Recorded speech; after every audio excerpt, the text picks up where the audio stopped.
আসসালামু আলাইকুম রহমতুল্লাহ। এই যে হিলারি, সে লিজ নিবে। কি লিজ নেবে? একটা ইকুইপমেন্ট। কত বছরের জন্য? 5 বছরের জন্য। এবং তার এই লিজের যে অ্যাক্টিভিটি, এই অ্যাক্টিভিটি বিগিনিং শুরু হবে ডিসেম্বর 31, 2016। সাধারণত আমরা যত অঙ্ক পড়েছি সেখানে জানুয়ারি 1 থেকে শুরু হয়, কিন্তু এইখানে শুরুটাই হচ্ছে ডিসেম্বর 31। এখন প্রতি বছর যে রেন্টালটা দিবে সেটা হচ্ছে 32,000 টাকা। আর এই রেন্টালটা দিবে প্রত্যেক বছরের শুরুতে। শুরু বলতে বুঝে ডিসেম্বর 31। এই ব্যাপারটা একটু ক্লিয়ার হয়ে নেন, বিকজ এইখানেই কনফিউজড হয় জানুয়ারি 1 নাকি ডিসেম্বর 31। আগে যত অঙ্ক করছে সেখানে জানুয়ারি 1 ছিল, কিন্তু এইখানে কিন্তু ডিসেম্বর 31 হচ্ছে আমাদের মূল টার্গেট। এখন এখানে যেই লিজর থাকে তার একটা ইন্টারেস্ট রেট মাঝে মাঝে দেওয়া থাকে। এই ইন্টারেস্ট রেটের উপর আমাদের তেমন কোনো ইন্টারেস্ট নাই। আমাদের মূল ইন্টারেস্ট হচ্ছে এই যে ইনক্রিমেন্টাল যে বরোয়িং রেট 12%, এইটা নিয়ে। এই 12% হচ্ছে আমাদের মূল কাজ। এরপরে আরও কিছু কথাবার্তা এখানে আছে, সেগুলো নিয়ে আপাতত আমাদের আলোচনা তেমন কিছু নাই। তবে এই যে ইকুইপমেন্ট, এটা যেই ইউজফুল লাইফ সেটা হচ্ছে 7 ইয়ার্স। এই 7 ইয়ার্স আমাদের কাজে দিবে ডেপ্রিসিয়েশন বের করতে গেলে। এখন প্রথমেই আমরা একটা কাজ করি, যেই লিজ, ওই লিজের যেই প্রেজেন্ট ভ্যালু বা ফেয়ার ভ্যালু চাই আমরা বলি না কেন, সেটা একটু বের করি আগে। এই সূত্রটা আমরা সবাই চিনি, সবাই পরিচিত। আমি ইউটিউব ভিডিওসের মধ্যে সূত্রটা একটু ভিন্নভাবে লিখছি। ওইভাবেও লিখতে পারেন, এইভাবেও লিখতে পারেন, অথবা এই যে ছোট্ট আইটা দেখছেন না, আইটা কিন্তু এখানে নিচেও আই হিসেবে দেওয়া যায়। মানে যেইভাবেই লেখেন, আমরা প্রেজেন্ট ভ্যালুর যে সূত্রটা ব্যবহার করছি ওই সূত্রটাই এখানে হয়েছে। এখানে এ মানে হচ্ছে ওই যে 32,000 টাকা যেটা ছিল, আই মানে ওই যে 12%, বাকি এন মানে হচ্ছে কত বছরের জন্য আমরা লিস্টটা নিচ্ছি, 5 বছরের জন্য।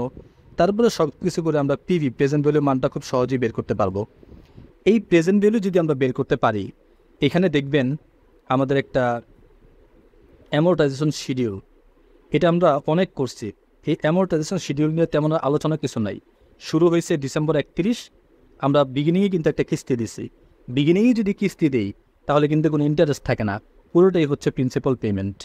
তাহলে আমাদের এত টাকা পরিশোধ করতে হবে, তার মধ্যে 32,000 টাকা পরিশোধ করে ফেললাম। এখন আমার এত টাকা কী আছে? এন্ডিং ব্যালেন্স আছে। এইটাই পরবর্তী বছর গিয়ে আবার বিগিনিং ব্যালেন্স হবে। পরবর্তী বছর বলতে ওই যে 2016 ডিসেম্বর 31 ওই দিন শুরু হয়েছিল, তাই না? আবার 17 ডিসেম্বর 31 আমাদের দ্বিতীয় কিস্তি আমরা দিব।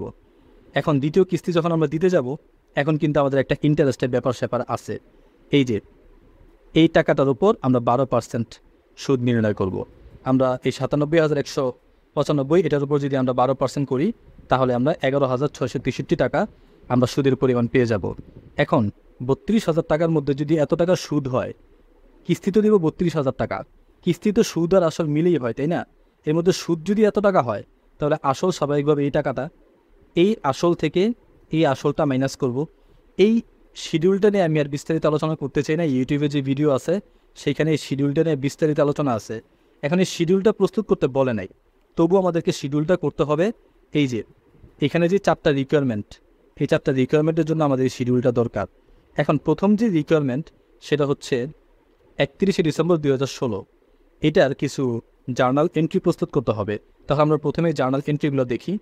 আমাদের এখানে যদি আপনারা খেয়াল করেন যে একটা লিজ নিছি, তাহলে ঠিক আছে, আমরা এটা জাবেদা পারি লিজ ইকুইপমেন্ট ডেবিট আর লিজ লাইবিলিটি ক্রেডিট।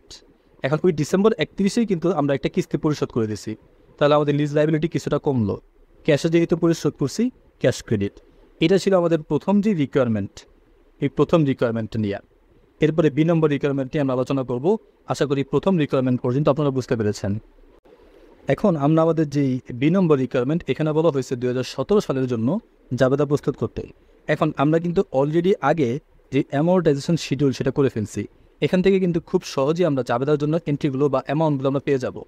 এখন 2017 সাল যেহেতু 1 বছর কিন্তু কমপ্লিট, আর যেহেতু 1 বছর কমপ্লিট, প্রথমে আমাদেরকে ডেপ্রিসিয়েশনে জাবেদা দিতে হবে। এটা নিয়ে আলোচনা করার কিছু নেই, আশা করি আপনারা ডেপ্রিসিয়েশনে জাবেদাটা পারেন। যেহেতু 7 বছর আয়ুষ্কাল 7 দিয়ে ভাগ করছে, এখন 1 বছর পরে ডিসেম্বর 31, 2017 আবার আরেকটা কিস্তি দিবে। কত টাকা কিস্তি দিবে? এই যে 32,000 টাকা। এখন 32,000 টাকার মধ্যে 11,000 টাকা কিন্তু সুদ আছে, তো এই জন্য ইন্টারেস্ট এক্সপেন্স সুদ দিয়ে দিলাম। আর লিজ লাইবিলিটি সত্যিকার অর্থে কত টাকা রইল? 20,337 টাকা। আর টোটাল আমি কিন্তু আসলে ক্যাশ কিন্তু পরিশোধ করছি 32,000 টাকাই। 32,000 টাকা পুরোটাই কিন্তু আসল টাকা না, এর মধ্যে কিছুটা আছে সুদ আর কিছুটা আছে আসল টাকা। আশা করি এটা আপনারা বুঝতে পেরেছেন। এখন আপনাদের জন্য আমি 3 নম্বরে যে কাজটা দিব, এই 2018 সালের জাবেদাগুলো করা। এটা আপনারা নিজে নিজে করবেন এবং আশা করি ইনশাআল্লাহ আপনারা খুব সহজেই 17 সালের যে জাবেদাটা আমি দেখাইলাম ঠিক এইভাবেই 18 সালের জাবেদাটাও করতে পারবেন। আমি আপনাদেরকে এখন মেইনলি বোঝাবো হচ্ছে এই 2 নম্বর রিকোয়ারমেন্টটা। মনোযোগ দিবেন এখন থেকে। আমাদেরকে 2 নম্বর রিকোয়ারমেন্টে বলছে একটা ব্যালেন্স শিট প্রস্তুত করতে। এই যে খেয়াল করে দেখবেন 2018 সালের 31শে ডিসেম্বর একটা ব্যালেন্স শিট প্রস্তুত করতে, এবং ব্যালেন্স শিট সাধারণত আমরা জানি সেখানে সম্পদ থাকে, দায় থাকে। 2018 সালকে কেন্দ্র করতে বলছে। আচ্ছা, 16 সাল শেষ, 17 সাল শেষ, 18 সাল শেষ, তাই না?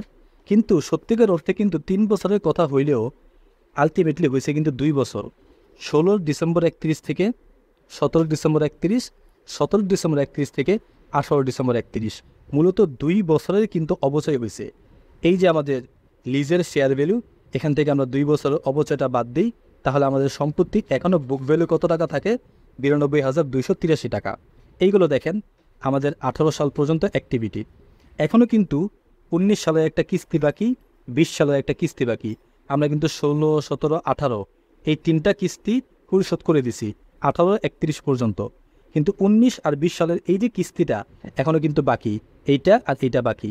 এটা দিব 1 বছর পরে, এটা দিব 2 বছর পরে।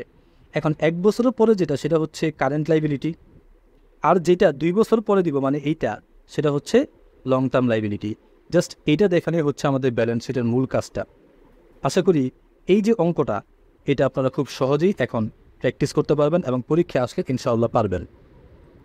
এখন একটা অ্যানাউন্সমেন্ট দিয়ে দিই, যদি আপনারা 4th ইয়ারের পেইড কোর্সে জয়েন করতে চান, আপনারা কিং ক্লাসেসের ফেসবুক পেজে জয়েন করবেন এবং সেখানে ইনবক্সে আপনারা নক দিবেন এবং আপনারা 4th ইয়ারে জয়েন করতে চান এই আগ্রহ প্রকাশ করবেন। তারপর আপনাদের আমি কোর্সের বিস্তারিত জানিয়ে দেব ইনশাআল্লাহ। আসসালামু আলাইকুম।